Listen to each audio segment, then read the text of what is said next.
I'll start with Honorable Daud's question on Kiunjuri Dam.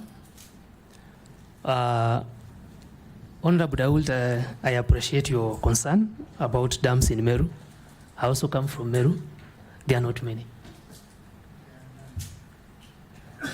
In this regard, as you've correctly pointed that my target would be first to complete the ongoing projects, I will look at, we have a Kenya National Water Master Plan. I will review. These dams are not done because they have to be done. They are done on need basis. So if there are regions that are more deserving, in the spirit of integrity, we will do the right thing. And as you said... Point of order. Yes. Point of order, Speaker. Yes, Daud. The nominee, although he comes from my county, and he's aware of, maybe he's lived out of Meru for long, and he says they will prioritize where there is a need. Honorable Murugara's constituency and his county, there is a big need. Even in my constituency, there is a big need. So let us not be put in the ones who are satisfied. We are not satisfied. Go ahead. Thank you for that, Honorable Daud. I'm not saying that you are satisfied. Let me clarify myself through the chair, through the speaker. I'm well aware of regions in Meru, like Tharaka, and I am well aware the president the other day commissioned Dhuchi Dam. Yes, it's someplace in Tharaka. Yes. So, if we look at the master plan, the national water master plan, and which I have not, I've lived in Meru my entire life, first of all, to clarify that. So I am not a stranger to those lands, and even Honorable Muragara's region. All I can promise you is that we will look at the needs of Kenyans and also serve them on need basis. If your region is truly deserving of that, Honorable Muragara and Honorable Daud, your time shall come. The next question was sanitation in Meru. I am aware of that project that has taken long to be completed. I don't have the details right now, but I can assure Honorable Daud that I'll find out and get back to you. Through the chair, the speaker, Honorable Emase, your question was on sustainability of operations and maintenance. I would like to pronounce myself that operations and maintenance is mostly the responsibility of the WSP, unless you have privately owned facilities. For this to happen, it's a revenue problem. I have pronounced myself before this honorable committee that I am targeting to reduce non-revenue water from a bigger percentage, which is currently at 45, and bring it to less than 20, to allow the WSPs have adequate revenue to undertake operations and maintenance. Secondly, uptake of technology will play a vital role through the speaker in ensuring that operations and maintenance are minimized in such that if all our water facilities are well mapped in a centralized program, part of the innovation I was talking about, it is easier to pinpoint the year when they were built and to pinpoint when their time comes for repairs and maintenance. I hope I address your question, Honorable Mase. There was a question, Honorable Speaker, by Honorable Daud on boreholes in Nairobi, where you noted there was an article circulating that talked of 6,000 boreholes in Nairobi, and there's a possibility of Nairobi taps running dry. I am aware that regulation of sinking boreholes and approvals are given by the Water Resources Authority. However, the Water Resources Authority, and like most of our government institutions, are underfunded, and the resources in terms of personnel is minimal. My solution to this problem is, first of all, empower our institutions with the right resources, with the right personnel, and with people of merit. Meritocracy should be a key conversation in the ministry. Secondly, our boreholes could also be running dry because of their close proximity. There are provisions in design on the distance in between one borehole to the other because of recharge time. And also, Nairobi is every day turning into a concrete jungle. I will work in partnership with departments of planning in the county government and have something we call detention and retention ponds, to the point that when it rains, the water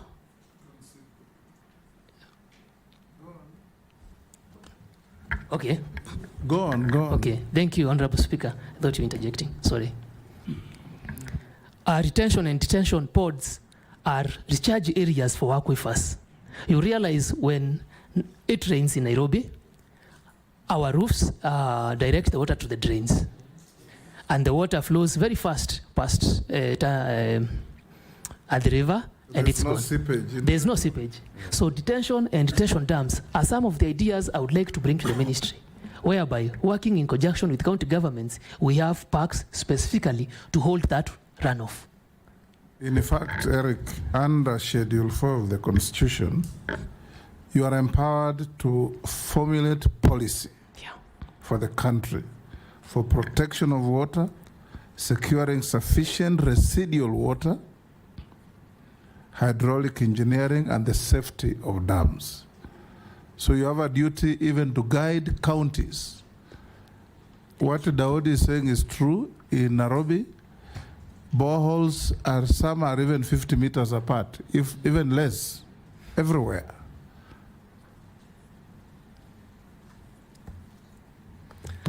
Thank you, Honorable Speaker, for that support. And Honorable Dawood, this is not a theory. I have been to Israel to benchmark on the same. So this can happen. Amisi? Thank you, Mr. Speaker. Mr. Speaker, to the Honorable nominee, I understood that you said you are 30 years of age. So in the demographic bracket, it puts you at the millennial, just like me. I'm a millennial. Yes, he's actually a millennial. Yeah, he's a millennial. The last of millennial, yeah. Yeah, he's a millennial. I think I belong in the middle of the millennial. Yeah, so you are basically closer. You are the closest the Gen Zs can come to. And that puts you like a control experiment in the management of the nation. A point whereby if you succeed, the young people feels that, yes, we can do it, one of our own did it. And if you fail, that is be the end of the young people's agitation in this country, because you will give a mark that even if you are given a responsibility, one of your own was there, and this is what he did. You understand that's a very, very important position you are going in. And that marks my question that what is this managerial experience that you bring to the ministry that you are going in? Then secondly, there is a drought problem in this country, and the water harvesting has been suggested as one of the ways of combating, just to mitigate the effects of drought on the supply of water, and especially to schools, because you see members of parliament running helter-skelter in town looking for water from all the ministries and parastatals. It's basically the problems of water in schools. How do you intend to mitigate the drought area and the supply of water to schools across the country? I want you to juxtapose that one with the presence of Lotikipi, there is a Lotikipi aquifer that can supply, it has been found out that it can actually supply underground water for 70 years to this country. How do you plan to utilize that? Thank you. Hold, Eric. Mukami has nothing. Mishi? And Honorable Speaker, Yes. just as to say that these questions were actually sent to me by Gen Zs. Mishi? Yeah, thank you, Honorable Chairman. Honorable Chairman, my question is to the nominee on how he's going to navigate complex geopolitical dynamics to forge equitable agreements on shared water resources. I'm citing some areas, like for instance, in the coast region, we have the Mwache Dam, we have the Marere Spring, which is shared between Mombasa County and Kwale County, and there have been some rift or rather some conflicts. I'm also looking on the Mzima Spring in Taita Taveta, which is also been shared by Mombasa County and also Taita Taveta County. And most of the time there are some issues, and that is why you have seen, we have not realized the Mzima Spring too, because they are undercurrent politics. So how are you going to navigate on this issue so that there is harmony and there is assurance of having access to water to our Kenyans? My other question is, right now, currently, agricultural productivity is not matching with our growing population, resulting in higher dependence on food imports. And one of the reasons is that we are still on dependence on rain-fed agriculture. So what kind of interventions are you going to do to ensure that at least as Kenyans, we have food sufficiency? Lastly, are you still believing that the Kenya Kwanza government is going to realize one of the key pillars on building of 1,000 dams? And what is the status right now? How many dams have you realized right now? I thank you. Yes, Maridi. Tell us what you know and avoid what you don't. Yes. Thank you, Honorable Speaker. I'll start with the question from Hamisi, who said he's a late mid-millennial. And he's talking about this being a controlled experiment. I will put it to this house that I could be young of age, but I truly understand the responsibilities on my shoulders. You already said that. Go on. Just clarifying myself to him. Secondly, the drought problem in schools. You talked of some aquifer somewhere.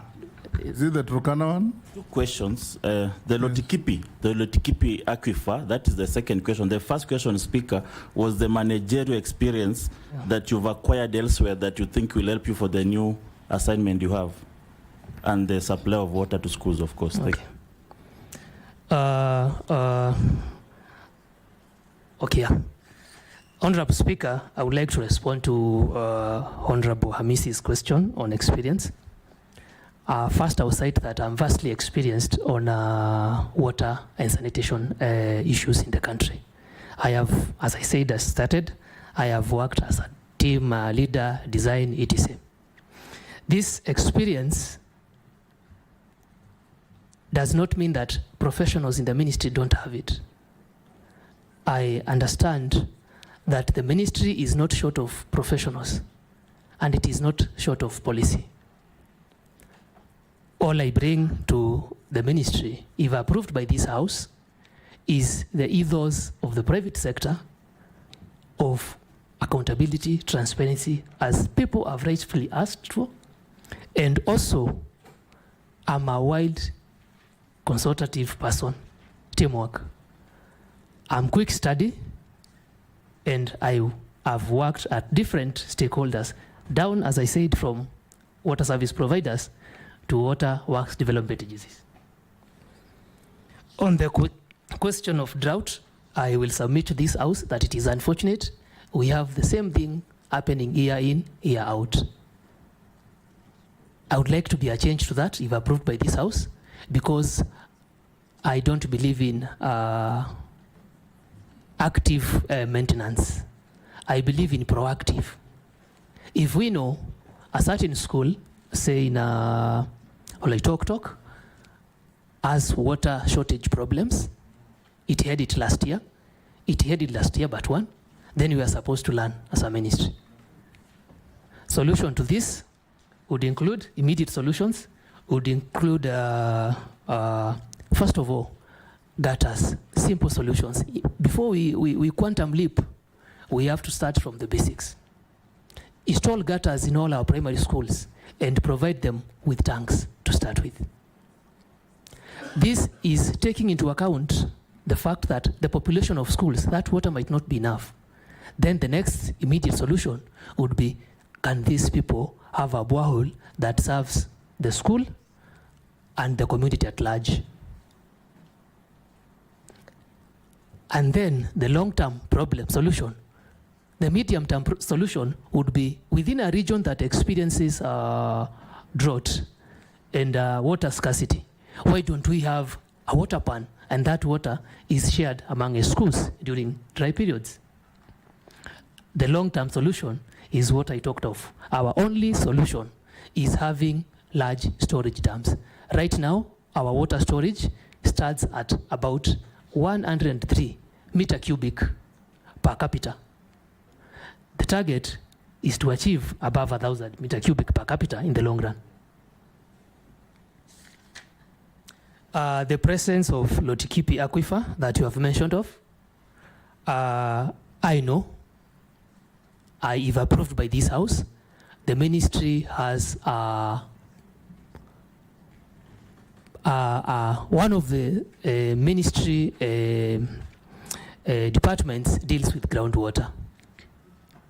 Groundwater is in form of aquifers, as you have rightly pointed. So if this is true, I don't know where you got your data from, the Gen Z who is asking that question. I would like him to provide research, because I believe in research and proper mapping. Then this would have been a game saver, a game changer in those regions. So, but I promise I will work with the department responsible for groundwater harvesting and storage and find out these facts and table it to the members for discussion. Thank you so much, sir.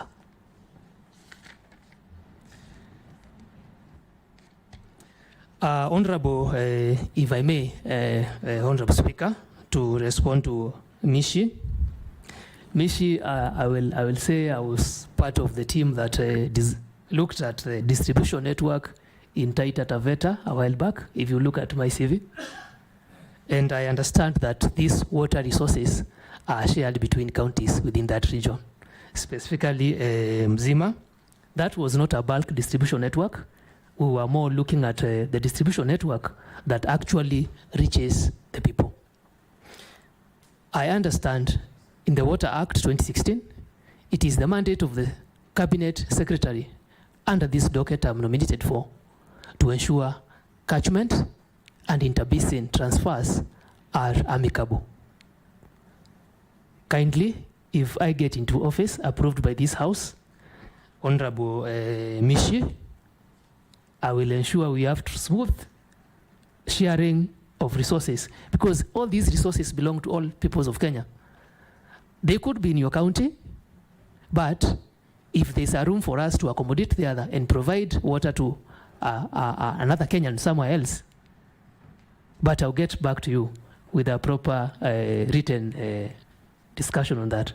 And I will also ask for your support on the same, because members within that region have a say to the resources in their region. Thank you so much. Russell, sorry, Sharia. Thank you, Mr. Speaker. I guess I had stepped out. That's why you think I'm not here anymore. Yes. I'd gone to the mosque. To pray Thank for you. us. Eric, my name is Abdi Shurie, MP Balambala. Mine is one very simple question. The right to clean water is seriously hampered by the lack of water infrastructure investments in the rural areas. If confirmed as part of a non-discriminatory policy making, would you consider championing extra complementary funding for rural Kenya? Thank you, Mr. Speaker.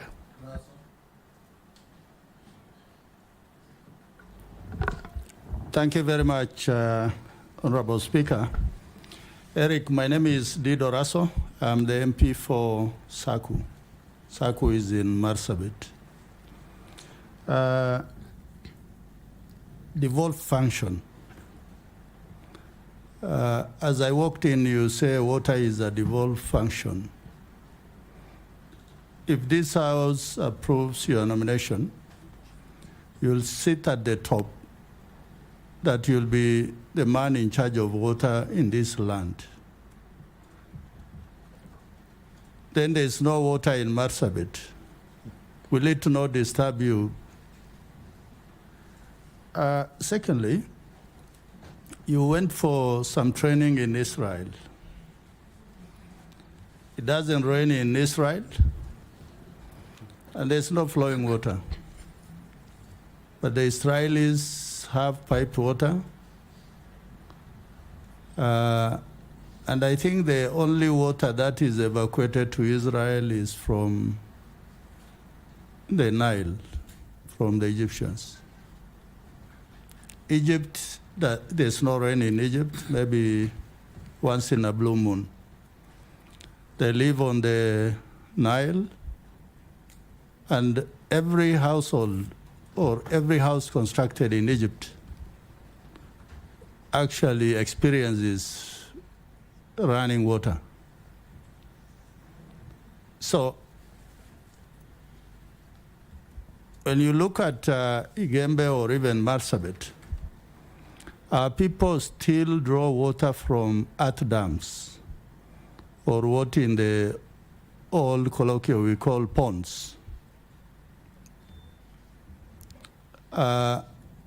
What is coming into your mind that if you are given this job, that every Kenyan, wherever they are likely to get some water, maybe some clean water? Finally,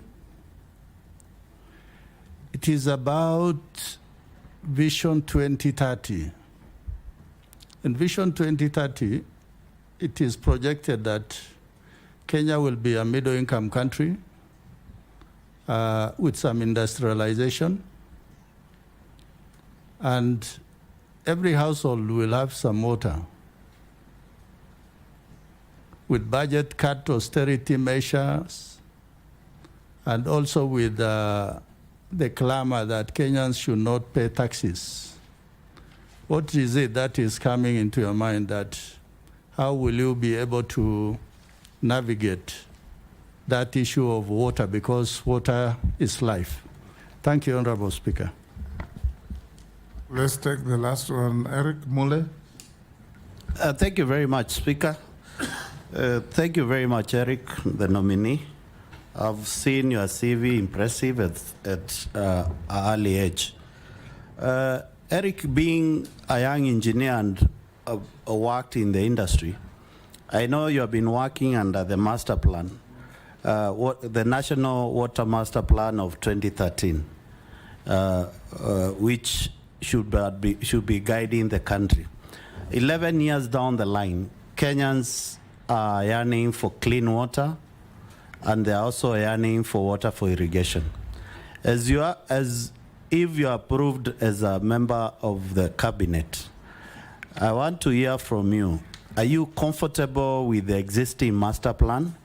And if you are given an opportunity, what kind of a master plan for water will you give this country so that Kenyans can realize the dream of clean water as quickly as possible? And the second one, what timelines are you foreseeing to finish some of the major dams like Thwake Dam and Umar Dam in Kitui?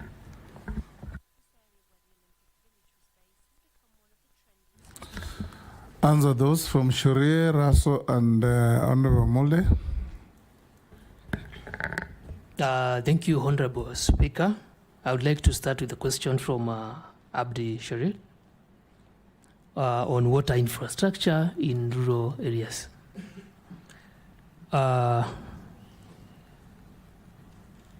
the funding, whether I would invest more on rural areas. I understand that more than 85% of the country is rural, and these people too deserve the human right of having water and sanitation, improved sanitation. And to do that, we have to leverage now, because of austerity measures, on other development partners. I'm sorry, I think you were not there when I explained this to Honorable Ichungwa and Desuda. We have to package I'll repeat, we have to package our projects in such a way that they're attractive to private investors to start with. Water service providers, I don't know where you come from, the region, the name of the water service provider. I come from Garissa. What is the name of your water service provider? The city, the company that provides water. I come from a rural constituency, so which I do not have. But if you want, is Garissa water? Yes. Thank you. But they don't serve my constituency. Yeah. So the county government has the responsibility of last mile connectivity. And to do this, the county government sets up water service providers. Water service providers actually do the actual connections, the last mile connection.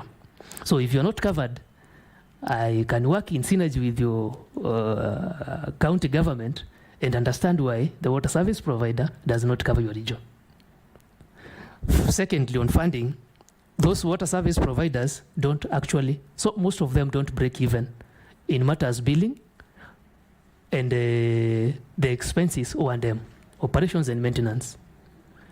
To solve this problem, we would have to have the right personnel, invest, as I said, on smart meters, minimize non-revenue water, have these water service providers function as semi-autonomous bodies so that they can also attract funding, because the point here is source for funding. Secondly, we can package our projects in your rural areas and pitch to international developers, our development partners. I'm talking about World Bank, African Development Bank, to ensure the Vision 2030 of every Kenyan, especially in rural areas, has access to clean, sustainable, and in adequate quantities water. The question from Honorable Russo, if I may answer this through the speaker. Russo, sorry, my apologies, Honorable. Russo, if I may answer this through the speaker, that water is a devolved function. And your question was, how do I feel that Marsabit don't have water? I am sad, sir.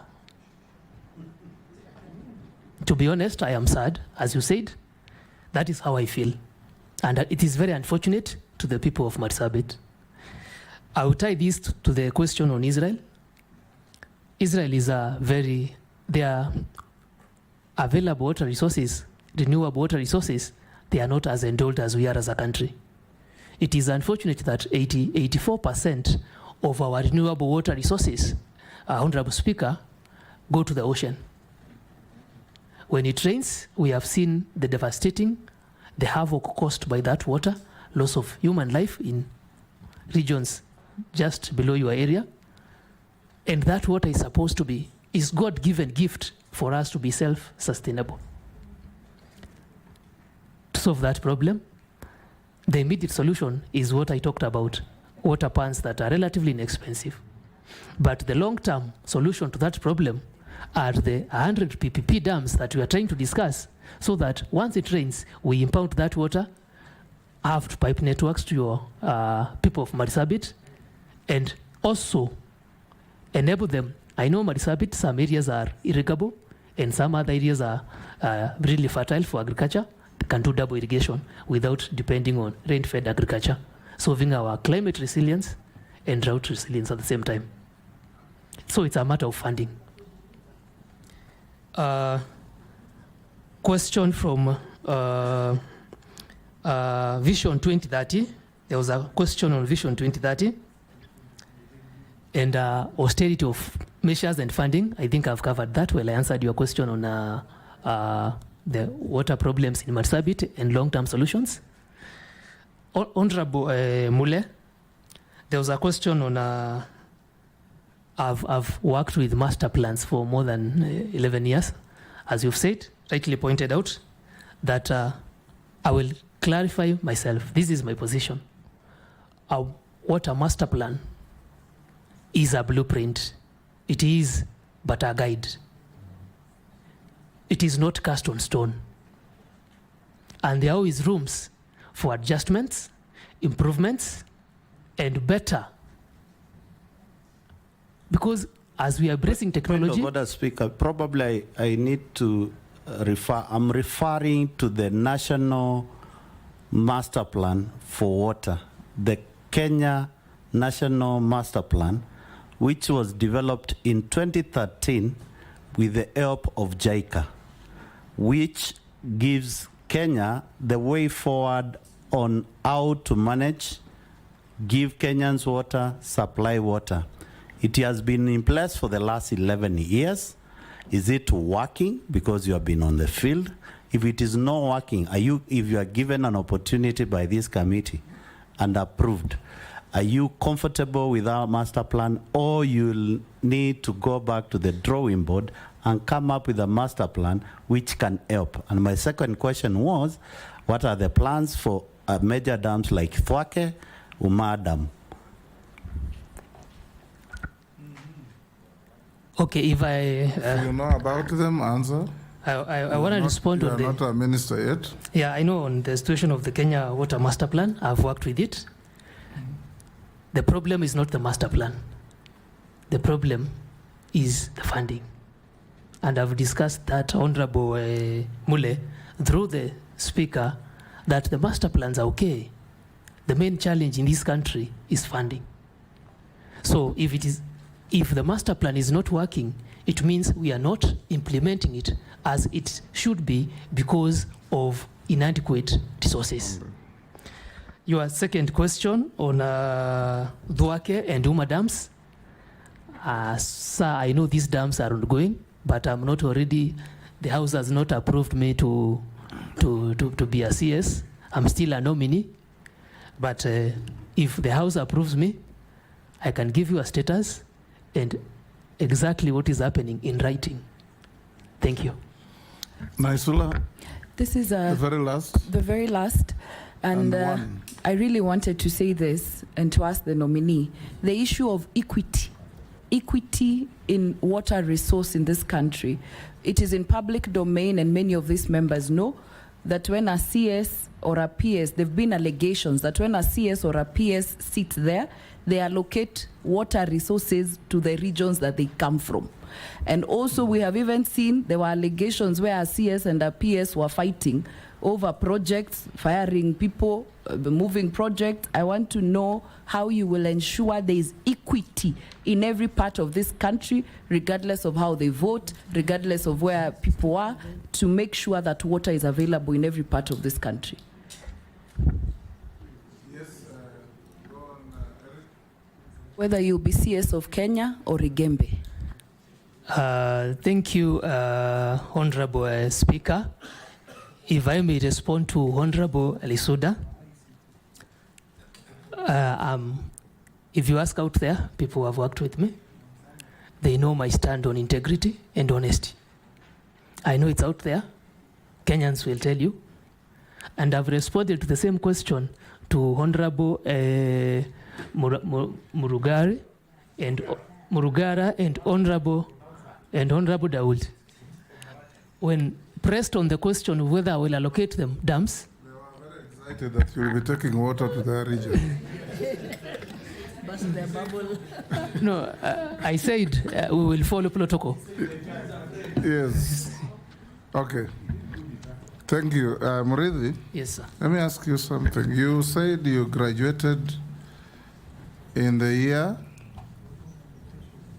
2016. Yes. Thereafter, you worked between 2016 and 24 on several project positions. Yes, Right. sir. Yes. As an engineer working in those project positions, were you required to be registered with the Engineers Board? Yes, I am required to be registered with the Engineers Board of Kenya. Yes. How come you only registered in 2024? So you're Oh. working without registration? First of all, to pronounce myself is that registration with the Engineers of Board of Kenya requires, first of all, you undergo training, adequate training. The minimum years is 3 years, and I don't think there's a maximum number of years. And secondly, it also speaks of the priorities you have. It is very key to be registered, but I was multitasking between a master's degree at the University of Nairobi and working. Those are unnecessary details. The question was very simple. Yes. When you are overseeing the projects, were you required to be registered as an engineer? You said yes. Is it a requirement? It is a requirement to work under a registered engineer. Under. Or not, Under. when you are not registered, you work Yes. under registered Yes, engineer. yes, yes. It's as simple as that. Thank you. So when you answer question very simply, it becomes very easy. Thank you. When you over-explain, you can land into difficulties. Thank you, Speaker. Thank you. Yes. Thank you, Eric. Yes. May I ask you a few questions about yourself? Okay. Junet, want to ask a question? Mr. Speaker, Yes. yeah, I went to the mosque also, I delayed. Mr. Speaker, you know, when young people are given jobs Yes. at this level, high level, I don't know what happens. Immediately after swearing in, they are removed from the register of young people in the public eye. They become older people. Yes. Then the agitation continues that we want a young person on the table. I want to believe in this vetting committee today that we are vetting a young person. And he's going to go to, if he's approved, if the committee feels he's fit for the job, he will go there as a young person.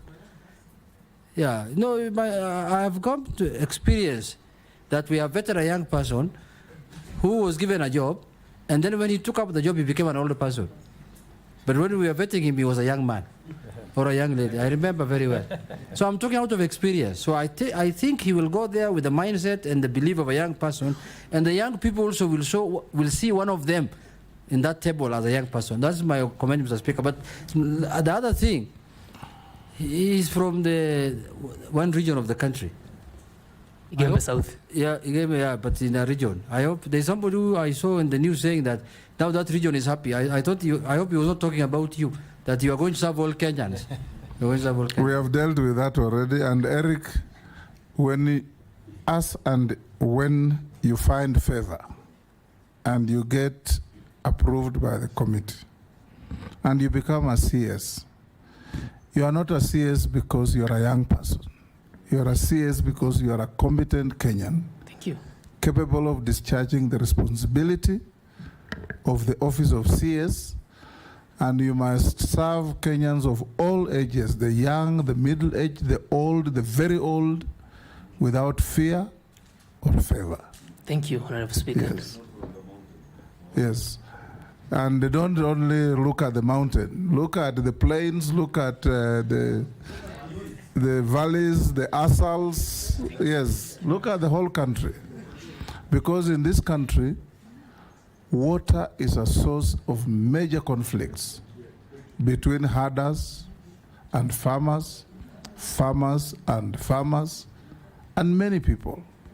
There are people who do not get the World Health Organization designated quantity of water, leave alone quality, quantity per day.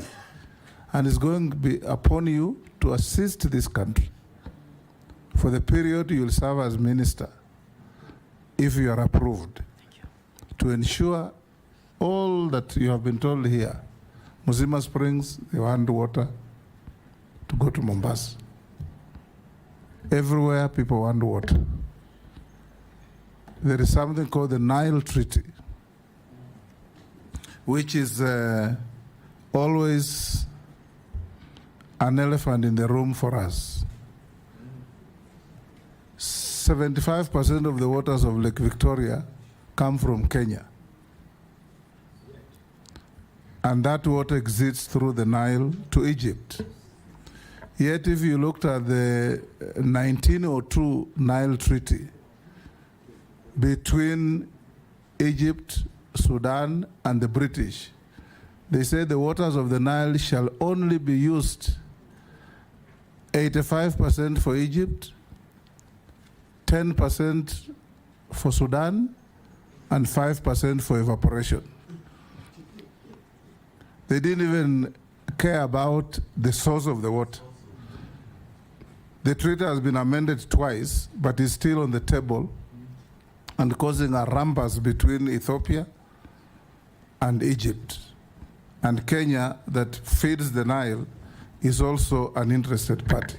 So you should also look at that when you get to office. Chairman, Yes. to add on what you have said, the issue of Migingo Island also with Uganda. Yes. Yes, the waters of the lake. Yes, now, Eric, let me ask you, those were my comments. You just take them and go and see how to live with them. Thank you, Speaker, sir. Yes. I've even been to your village. So when you serve people, also go up to every village. Eric, have you ever been mentioned adversely in any investigations on matters of integrity? No, sir. No, sir. Good. Do you hold any position in any political party within Kenya? No, sir. What is your net worth in terms of personal wealth? My net worth is that 1 million Kenya shillings. That 1 million. Made, what is it made of? You've done much better than your age mates. I come from a region that is engaged in farming. Yes. So I've invested in lands on and planted crops, tea, if you've been to the region. Yes. Coffee, bananas, and other. Mira. Definitely. Yes.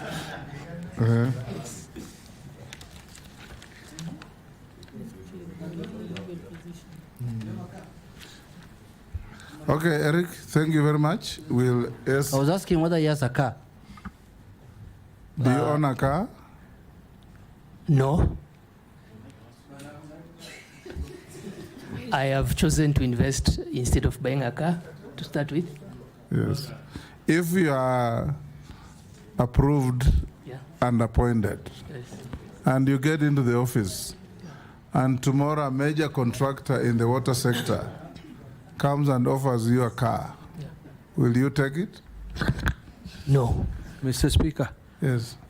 His MP, Honorable John Paul, when he entered Parliament, he as well did not have a car. But President Uhuru bought him a car and he Yes, accepted but it. you see, if he is appointed as a CS, he will definitely be getting mortgage. I mean, Order, Dawood. The Speaker.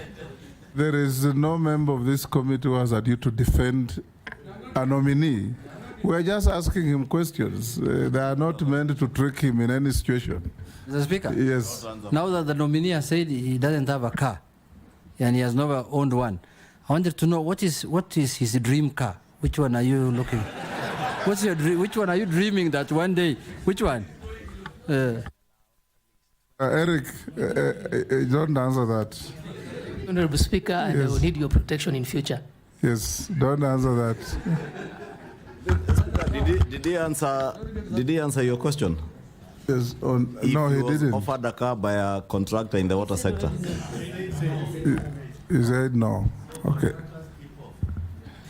You are going into a ministry like many others. You know, the service ministries, water, roads, and agriculture, and all this, health, they are infiltrated by mega cartels, literally mafia.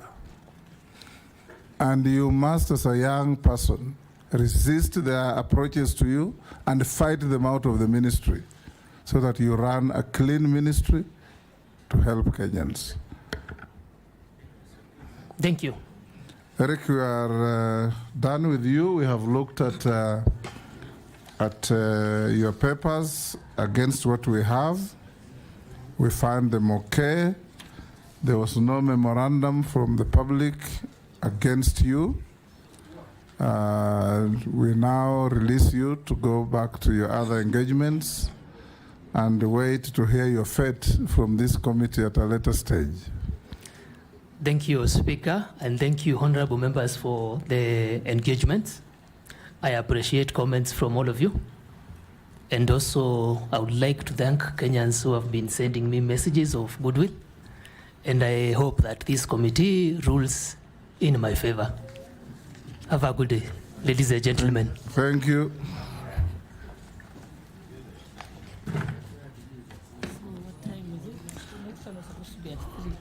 No.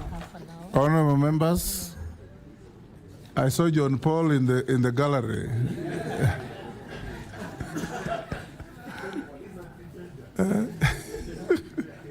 Honorable members, you'll now break for lunch for 30 minutes. Lunch is also available to the media and everybody else here. 30 minutes, members, then we're back to take 2 more and we close.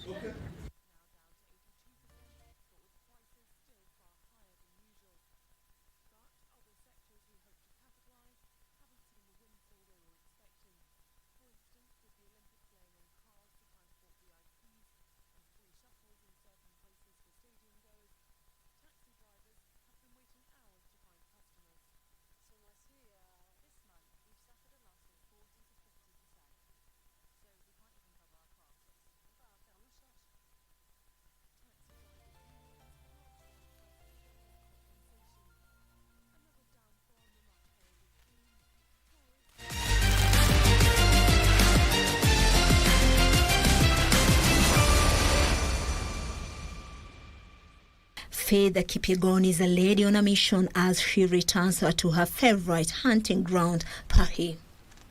That is where she broke her own world record in the 1500 meters during the 2024 Diamond League meet, where she timed 3 minutes and 49.04 seconds to erase the old mark of 3 minutes 49.11 seconds set in a glorious 2023. She was on a roll that year where she